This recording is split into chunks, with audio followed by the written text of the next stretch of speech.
MJ Q&A, and I'm coming to you from MassiveJoes.com. Awesome question been sent in. Really excited to answer it because number one, it's an awesome question. Number two, it's come from a customer of ours, Tom Parker, all the way from the other side of the world in Quebec in Canada. Man, awesome question, Tom. Tom wants to know, what are the benefits of training barefoot? So you see it all the time in the gyms now, guys, training with their shoes off or training in those Vibram 5-finger things or flat-soled shoes. Really good question, Tom. We actually get hit up with this question all the time.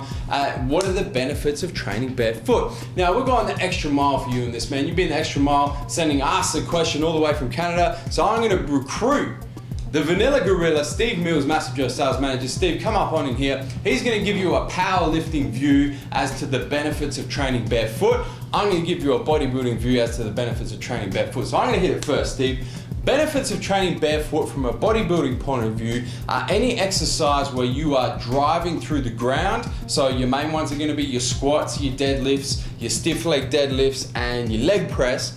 Whenever you're wearing shoes, shoes will artificially alter the way that your muscle fibers are recruited when you're driving through your feet. So training barefoot is the most natural, let's say the most natural way to train and recruit muscle fibers, depending on the way that your body is structured. So from a bodybuilding point of view, very beneficial whenever you are doing those exercises to train barefoot or at least in flat-soled shoes. Steve, from a powerlifting point of view, man, tell Tom what the benefits are of training barefoot, man.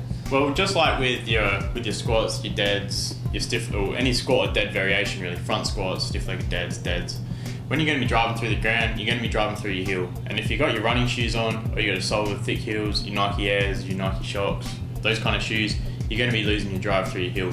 So that's why people take off their shoes. Something like that, one of those big air heels in it, man. Completely changes the force you can exert through the floor. So that's why people take off their shoes. That's why I personally do deads. Well, in training I use dead or squat in my socks. But then you come to competition, you can't just wear socks in a powerlifting competition. Why not? It's against the rules. Yeah, not part of the uniform. When you there you go. When you're deadlifting, you can use a lot of people wear deadlifting slippers, so you actually have to wear your long socks, but they use deadlifting slippers, which just slip on over top of your feet. It's very masculine. It is. And then for squats, I mean, I just use just a shoe with a very small, what's the word? Sole. A very small sole on it. Yeah, I mean, you got your Dunlop volleys, your whatever. Converse All Stars. Yeah. Vibram 5 fingers. Pretty much. If you want your shoes to smell, go get yourself some of those. So yeah, so that's pretty much it. Just take your shoes off. You can drive a lot more. I find that I can lift a lot more. Yeah, because you just take out that. Well, you're able to drive a lot better. You take out the spring, right? That you're putting all of that force into the sole of the shoe rather than driving it into the ground and then back up into with all those lifts, you are meant to drive through the heels. So correct, yeah. So there you go, Tom, man. You've had a bodybuilding point of view, a powerlifting point of view as to why you're seeing all of these people take their shoes off when they're doing these sort of lifts, your squats, your deadlifts, your leg press, your stiff leg deads.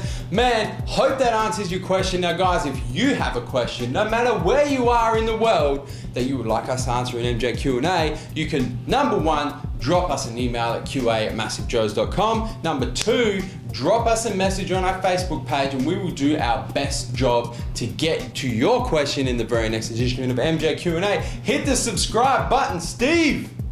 It's right there. Make sure you're getting all of the updated editions of MJ Q&A and everything else we're doing on YouTube. Guys, that is MJ Q&A and we're coming to ya from MassiveJoes.com. Stay massive.